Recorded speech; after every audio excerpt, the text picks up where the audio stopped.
অনেক অনেক জুলুম। ওয়ালা ইয়াগফিরুদ যুনুবা ইল্লা আনতা, এই জুলুম নামক গুনাহগুলোকে ক্ষমা করার মালিক একমাত্র আপনি। এখানে জুলুম দিয়ে কি বোঝানো হয়েছে? আমি জুলুম করেছি মানে আমি গুনাহ করেছি। আল্লাহ, আমি নিজে নিজে গুনাহ করেছি, আমার উপরে অত্যাচার করেছি গুনাহের মাধ্যমে। আপনার যে নৈকট্য লাভ করতে পারতাম গুনাহ না করার মাধ্যমে, সেই নৈকট্য থেকে দূরে সরেছি, আমার উপরে অত্যাচার করেছি। ওয়ালা ইয়াগফিরুদ যুনুবা ইল্লা আনতা ফাগফির লি, অতএব আপনি ক্ষমা করে দিন আমাকে, মাগফিরাতাম মিন ইনদিকা, আপনার পক্ষ থেকে বিশেষ ক্ষমার মাধ্যমে। ওয়ালা ইয়াগফিরুদ যুনুবা ইল্লা আনতা, আপনি ছাড়া আর কেউ ক্ষমা করার নেই। ফাগফির লি মাগফিরাতাম মিন ইনদিকা, আপনার পক্ষ থেকে, ওয়ারহামনি, আমার উপর দয়া করেন, ইন্নাকা আনতাল গফুরুর রহিম, নিশ্চয়ই আপনি মহা ক্ষমাশীল এবং অতিশয় দয়ালু। সুবহানাল্লাহ। বলেন তো দেখি, এখানে জুলুম মানে কি? ইমাম বুখারী রাহমাতুল্লাহ আলাইহি একটা পরিচ্ছেদ কায়েম করেছেন কিতাবুল ঈমানের মধ্যে, কি বাবু যুলমিন দুনা যুলম। এই পরিচ্ছেদই হলো ছোট গুনাহ বড় গুনাহ সংক্রান্ত, এক গুনার চেয়ে আরেক গুনার তারতম্য সংক্রান্ত আলোচনা এখানে। বুঝাতে পারিনি? তাহলে জুলুম মানে কি? গুনাহ। আস্তে বলেন, জুলুম মানে কি? ইন্নাশ শিরকা লাযুলমুন আযীম, নিশ্চয় শিরিক সবচেয়ে বড় গুনাহ। যখন শিরিকের রোগে আক্রান্ত হয়ে গেল, বড় গুনাহে আক্রান্ত হয়ে গেল, রূহানি রোগ ক্যান্সারে আক্রান্ত হয়ে গেল, কুফরে আক্রান্ত হয়ে গেল মানুষ, বড় ডাক্তার পাঠাইলেন হযরত নূহ আলাইহিস সালামকে, আউয়ালুর রুসুলি ইলা আহলিল আরদ। হযরত নূহ আলাইহিস সালামকে বড় ডাক্তার হিসেবে পাঠালেন। এরপরে আরো বড় রসুল পাঠালেন একের পর এক। হযরত সালেহকে, হুদকে পাঠালেন, হযরত সালেহকে পাঠালেন, হযরত সাইয়্যিদুনা ইব্রাহিম আলা নবিয়িনা ওয়া আলাইহিস সালাতু ওয়াস সালামকে পাঠালেন।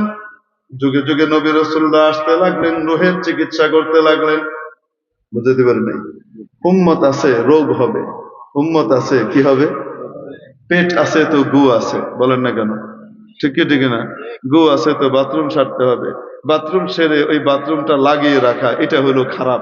ধুয়ে ফেলা, পরিষ্কার করে ফেলা, এটা হলো উত্তম।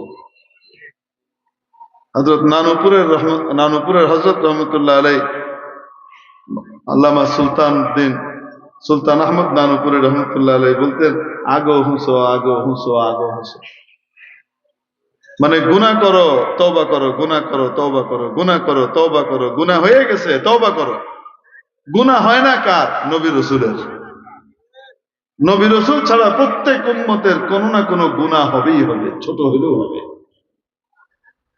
কারণ নবীজি বলেছেন, আলা কুল্লুকুম, কাউকে বাদ দেন না, আলা কুল্লুকুম খাত্তাউন, শুনে নাও তোমরা সকলেই, বলেন নাই মানুষ বলতেই গুনাহ করে, মানুষ মাত্রই গুনাহ করে, কথা বলছেন?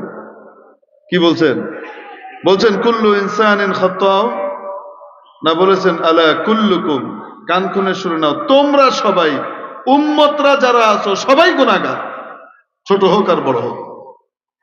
ওয়া খায়রুল খাত্তাইন আত-তাওয়াবুন, আর গুনাহগারদের ভিতরে উত্তম হলো সেই ব্যক্তি যে তওবা করে। যারা তওবা করে, গুনাহ মাফ চেয়ে নেয়, আর করব না, আল্লাহর কাছে অঙ্গীকার করে ফেলে, অতীতের গুনাহের ব্যাপারে অনুতপ্ত হয় এবং সেই গুনাহ ছেড়ে দেয়, তিনি হলেন কি? তারা হলেন সবচেয়ে শ্রেষ্ঠ মানুষ। তবে নবী রাসূলের কখনোই কোনো গুনাহ, তো আল্লাহ তাআলা উম্মতের গুনাহ দূর করবার জন্য, উম্মতের রূহের চিকিৎসা করবার জন্য ডাক্তার পাঠাচ্ছেন। আস্তে আস্তে আস্তে হযরত ঈসা আলাইহিস সালাম আসলেন, মোটামুটি শেষ ডাক্তার। এই ডাক্তার আসার পরে প্রায় 550 বছর পর্যন্ত, 570 বছর পর্যন্ত, 550 বছর পর্যন্ত আর কোনো ডাক্তার নেই, কোনো ডাক্তার আল্লাহ পাঠাইলেন না। এবার বলেন তো দেখি, আমাদের বাংলাদেশে যদি কোনো ডাক্তার না থাকে তো রোগীরা ভালো হবে না? রোগ দিন দিন বাড়তেই থাকবে, রোগী বাড়তেই থাকবে, গোটা দেশ রোগী হয়ে যাবে, ঠিক কিনা? কোনো ডাক্তার তো নাই, কত বিপদের কথা।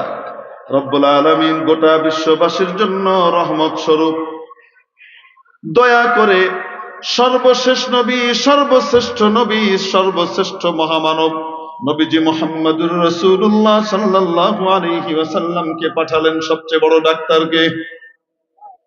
সর্বশেষ নবী, এর পরে আর কোন নবী আসবে না, আর কোন ডাক্তার আসবে না।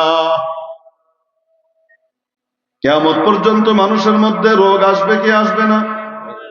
তাহলে ডাক্তারের দরকার আছে না নাই? নবীরা যখন আর আসবেন না, তখন ডাক্তার কোত্থেকে পাওয়া যাবে? রব্বুল আলামিন দয়া করে এই উম্মতের জন্য ডাক্তারের ব্যবস্থা করে দিলেন। সুবহানাল্লাহ বলেন না? সেই ডাক্তার কারা বলবো নাকি? নবীজি বললেন, ইন্নাল উলামা ওয়ারাসাতুল আম্বিয়া। সেই ডাক্তার হলো আলেম ওলামারা। আলেমগণ হলেন নবীগণের ওয়ারিস। এক নবীর না, নবীগণের। সমস্ত নবীর ওয়ারিস হলেন আলেম ওলামারা। আর নবীগণ যে ট্রিটমেন্ট করতেন, চিকিৎসা করতেন, সেই চিকিৎসার গাইড বুক ছিল আসমানি ইলম। ঠিক কি না? ওয়াইন্নাল আম্বিয়া লাম ইউরিসু দিনারান ওয়ালা দিরহামা। আর নবী রাসূলরা মিরাস সূত্রে, মিরাস হিসেবে, ওয়ারিস সূত্রে টাকা পয়সা, ধন দৌলত, গাড়ি বাড়ি আর দিনার দিরহাম রেখে যান না। ইন্নামা ওয়ারাসুল ইলম, তারা মিরাস সূত্রে রেখে যান আসমানি ইলম। এজন্য নবীর অনুপস্থিতিতে আলেম ওলামারা হলেন উম্মতের ডাক্তার। ঠিক কি ঠিক না? এখন আসেন তো দেখি, শরীরের চিকিৎসা করার জন্য আমরা কোথায় যাই? ডাক্তারের কাছে যাই। রুহের চিকিৎসার জন্য যেতে হবে কার কাছে? আলেম ওলামার কাছে, রুহানি ডাক্তারের কাছে। দুনিয়ায় যেমন হসপিটাল